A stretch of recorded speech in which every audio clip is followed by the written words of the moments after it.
Ahojte, volám sa Natália Bučová, mám 24 rokov. Jazdím kategóriu ženy na motocykli Beta RR 200 Racing so štartovným číslom 303.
Študuješ, pracuješ alebo podnikáš?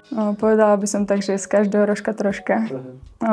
Ešte študujem v Nitre odbor biotechnológie. Mám vlastne už 5. rok, teraz posledný teda dúfam.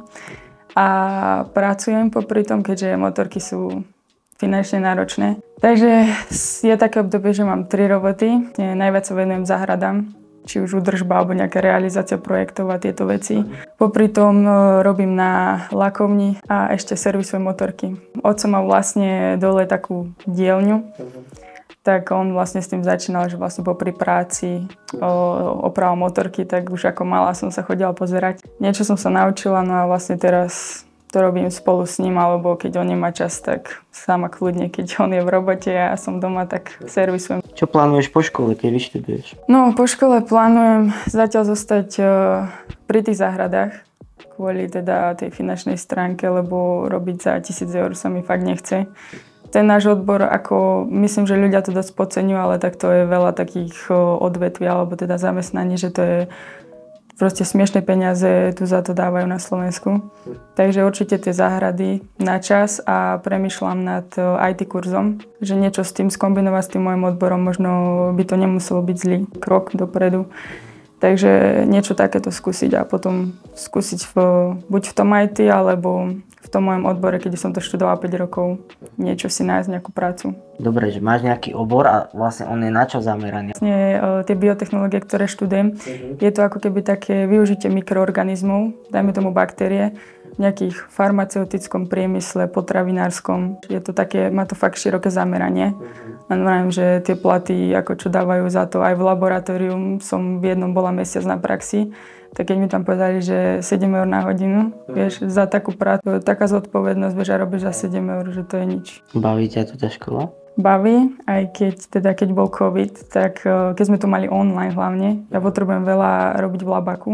No a keď sme boli doma, tak to bola katastrofa, vieš, oni ti tam nastavia kameru na stôl, vieš, v labaku, oni pracujú, máš to v Minecraft kvalite. Akože to som normálne rozmýšľala, že by som sa na to vykašľala, alebo to stopla a potom pokračovala ďalej, ale tak nejak som to vydržala. No. A ešte je to taký odbor, vieš, že keď to niekomu aj povieš, tak on nevie, čo to znamená. No však to. Takže to chápem. A počkaj, ty to máš ako, že to máš externe, či ako to býva, či? Nie, ja som prezenčne. Bývala som väčšinou takže od pondelka do štvrtka na intraku, piatok, sobota do roboty, a nedeľu tréning a potom večer na intrak. Čo? Takto ty funguješ? Čo ti jebe? A ja som si myslel, že ja nemám kedy. Dobre. Ako si sa dostala ku motorkám, v akom veku a aká bola tvoja prvá motorka? Takže k motorkám som sa dostala vlastne cez otca. On jazdieval ešte pred mojim narodením preteky. On pracoval aj u Emila Čunderlíka. Tým pádom sa tiež naučil servisovať motorky, tak to potom doniesol kvázi domov. Takže tak som sa k tomu dostala, že keď bola nejaká malá motorka doma na opravu, tak sa opravila a vozili sme sa vlastne s bratom od jednej bránky k druhej.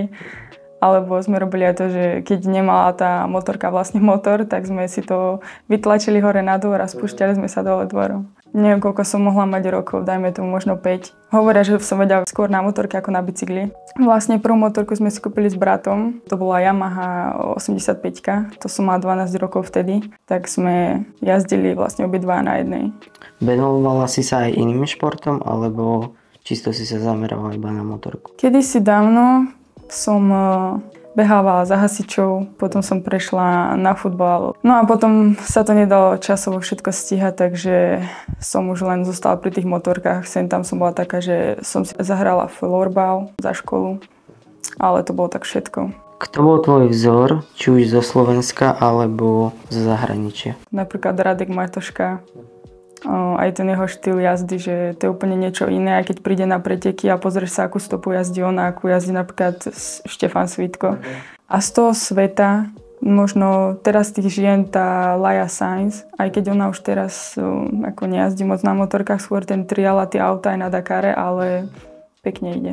Pamätáš si na svoj prvý závod, kde bol? Bol presne 2 týždne potom, čo sme kúpili tú 85-ku a v Domaniži. To bolo 2012, sa tam nazbieralo asi zo 14 bab. To bol môj prvý pretek, hneď po 2 týždňoch vlastne. A ako si dopadla? Vieš čo, nejaká 4. alebo 5. som bola. Nebolo to také zlé. Čo považuješ za svoj doterajší najväčší úspech? Neviem, či by som úplne povedala, že ten minuloročný titul, keďže vlastne mi odpadla jedna superka. Ale určite aj tie preteky predtým, keď ešte jazdila a podarilo sa mi proste byť rýchlejšia. Koho myslíš teraz? Gabiku. Čo si myslíš, čo ti najviac ide na motorke a naopak, v čom si myslíš, že sa musí zlepšiť? Najviac mi myslím ide určite les. To ako v hore som ako doma. Najmenej, no tie skoky, to musím doladiť. No a ešte to blato. A skokov sa bojíš, alebo prečo si myslíš, že ti nejdu skoky? No ja už som aj rebra zlomené kvôli skoku. Je tam možno aj taký nejaký ten blok v hlave. Motocross to musíš len natrénovať. Aj chodíš na motokrosové trate? Vieš čo, moc nie. Skôr fakt sme zameraní na tú horu, ako na tie skoky, ale chcem tento rok viac začať na ten motocross, lebo to, aké dávajú preteky teraz, že vždy tam máš tie skoky, tú motocrossovú časť, takže určite chcem zapracovať aj na tomto. Dievčatá a motorky, aký máš na to názor? Povedala by som, že nás stále pribúda. Fakt, že každým rokom sa to tým babám viac páči. A akože nevidím na tom nič zle, prečo by sa mali robiť nejaké rozdiely medzi chlapmi a ženami. Takže za mňa super. Nech nás je čím viac, väčšia konkurencia, nech je na čo pozerať. Nedostala si príležitosť jazdiť aj Európu? Nie, nedostala som takúto príležitosť zatiaľ. A chcela by si? No, rozmýšľame do budúcna nad tým.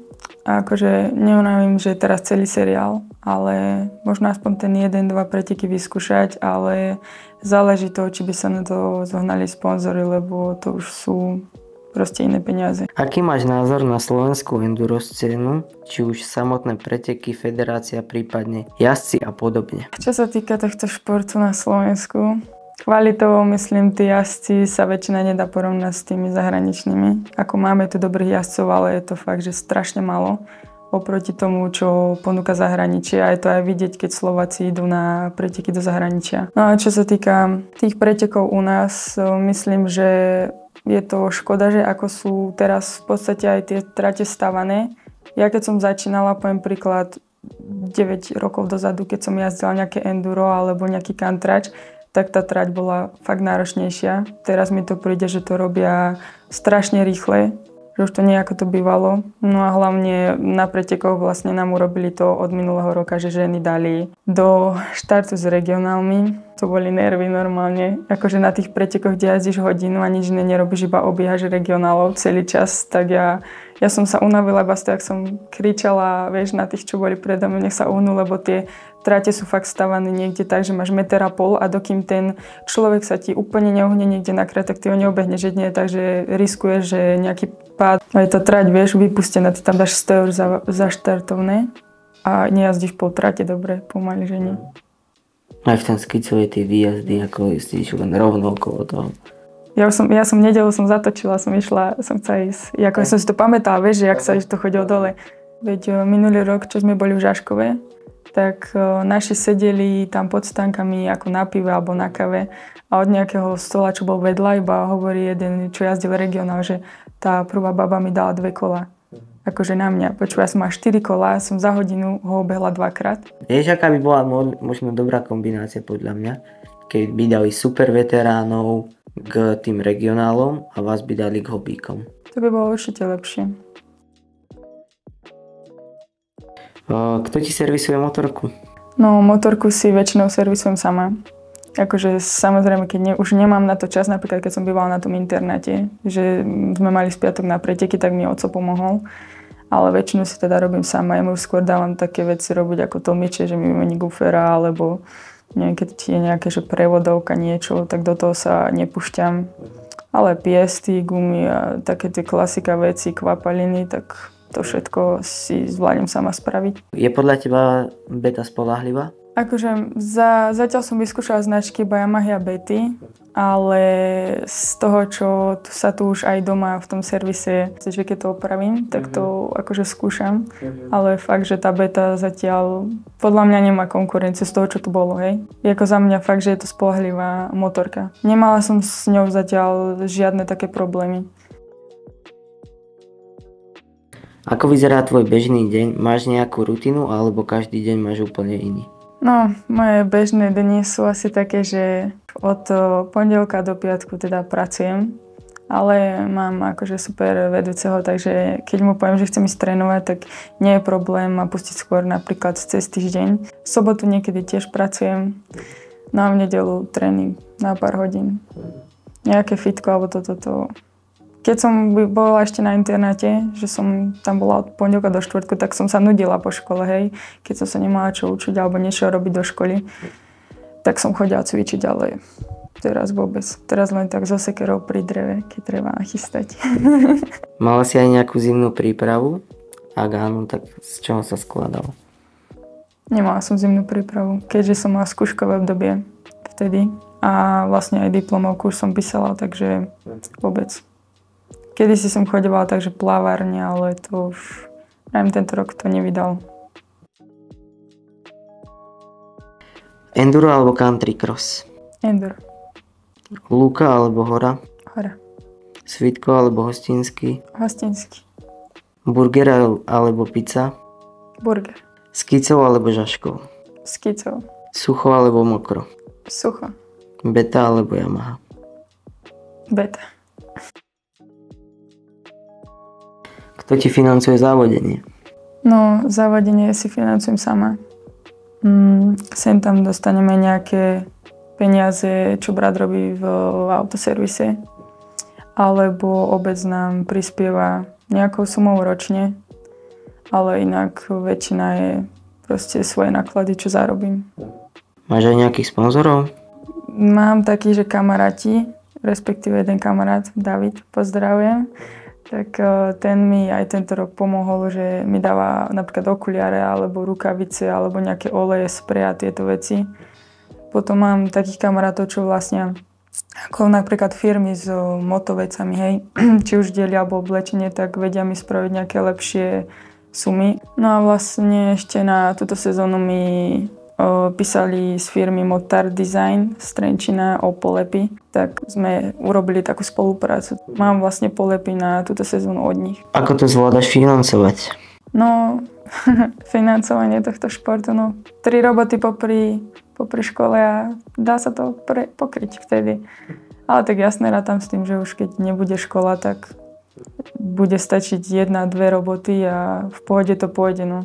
Len keď ešte jazdíš na Slovensku, tak ako tak sa to dá, ale už keď ide si za hranice, tak je to horšie. Čo ťa vyjde taký pretek podľa teba? No my sme preteky doteraz jazdívali, takže nemám na každý pretek novú sadu gum. Tu akože vôbec, my to ešte aj otáčame. Takže na tom dosť ušetríš. A ešte aj keď nemusíš spávať v nejakých hoteloch alebo takýchto veciach, hej, že v aute, v stane, tu máš zase ušetrené peniaze. Ale neviem, dajme tomu, že možno tých 200 € jeden závod, čo je ako majstraktu. Vieš, aj reťazovka, aj tieto veci, my všetko, jak skončí sezóna, prehádzame všetko staré, či platničky, kotúče, celá reťazovka, vieš, až nedereš proste to nové alebo to lepšie a potom to prehádzuješ zase naspäť. Takže zvládaš to financovať, hej? No, dá sa to. Vieš, ešte bývam u rodičov, to ešte není, vieš, keby chcem ísť desi do bytu a bude, tak to už je horšie. Čo ťa najviac stojí, čo sa týka motorky podľa teba? Tie preteky asi, tak tá údržba to není až také, keď sa o to staráš pravidelne, že ti zrazu nepríde niečo také masové platiť, hej, tak to poviem, ty piesty a toto. Keď si aj veľa spravím sama, že nemusím platiť niekomu za to, že mi to opraví, tak tam veľké peniaze ušetrím na tom. Plánuješ v blízkej dobe kupovať novú motorku? Rozmýšľam nad tým, že na jeseň by som kúpila vlastne zase to isté, čo mám, len 24, 25, uvidím, čo bude, lebo vlastne zadný tlmič je tam už kajabacký. Ten ešte na tejto 22 nemám. Takže uvažujem nad tým, no uvidíme, čo bude po škole a čo peniaze. A 200 chceš? Áno, zase asi 200. Skúšala som štvortak nedávno, ako na to, že som ho kedysi jazdila, tak mi to bolo ako prvý raz, keby som na tom sedela. Takže to asi nie, ale tu 200 to je taký ideál, dobre sa na tom jazdí. Máš nejakého partnera? Nemám žiadneho partnera. Kúpila si niekedy followerov? Nie, nikdy som si nekúpala followerov. Prečo si myslíš, že ťa toľko ľudí sleduje na Instagrame? Tak verím v to, že ich to baví, to čo tam dávam, tak preto to pozerajú. Aké sú tvoje plány na sezónu 2024? Tak určite by som chcela odjazdiť celý majstrák. Chcem ísť skúsiť aj nejaký závod do Čiech. A ak sa podarí, tak aspoň jednu tú Európu uvidíme. Na ktorý pretek sa v tomto roku najviac tešíš? Asi na ten mníšek, lebo to bude niečo nové. Vieš, čo sa ešte nejazdilo, takže som zvedavá, že aké to tam bude. Myslíš si, že získaš v tomto roku titul? No, zatiaľ boli 2 preteky a 2 úrazy, ale ako nemyslím, že tá rýchlosť je nejaká zlá, len proste stačí chvíľka nepozornosti a človek sa fakt rozbije. Ale uvidíme, no budem sa snažiť, aby som to obhájila. Dokedy by si sa chcela ešte venovať tomuto jazdeniu? No uvidíme, neviem ešte, čo bude po škole, takže určite sa to bude aj od toho odvíjať, ale túto sezónu ešte chcem určite. A uvidíme, či ešte budúci rok to bude tak, že závodne, alebo už len tak na huby budem chodiť. Čo ti poviem, aj zdravie máš iba jedno, tu sa fakt rozbiješ, ty kokos. Ja aj teraz v tom skicovej, čo sme boli. Tu sobota som minútu a pol ležala na zemi a mňa zdvihli strate. Ja som doskackala na jednej nohe doslova k tej motorke. Som ma pýtal jeden, že či idem ešte, že idem skúsiť a že či nemám na krivo koleso, že nech mi do toho kopne. A išla som, ale ty kokos, také bolesti, že... Máš nejaké životné ciele? Nie, čo sa týka jazdenia, ale tak obecne, všeobecne. Určite osamostatniť sa, to je asi priorita číslo 1. Robiť robotu, ktorá ma bude baviť a zarábať za to nejaký normálny peniaz, že nebudem musieť rátať každú korunu, každý mesiac. Ďakujem za zhliadnutie tohto videa a ďakujem rodičom, kamarátom, ktorí mi pomáhajú, podporujú ma v tomto športe. Dúfam, že zvyšok mojej sezóny bude lepší ako ten začiatok, teda myslím hlavne po tej zdravotnej stránke, čo sa úrazov týka. A verím, že sa mi podarí obhajiť titul majsterky Slovenska z minulého roku. Dobre, a môžeš tam ešte povedať ahojte. Ahojte. Asi to máme. No dúfam, že to bude v pohode.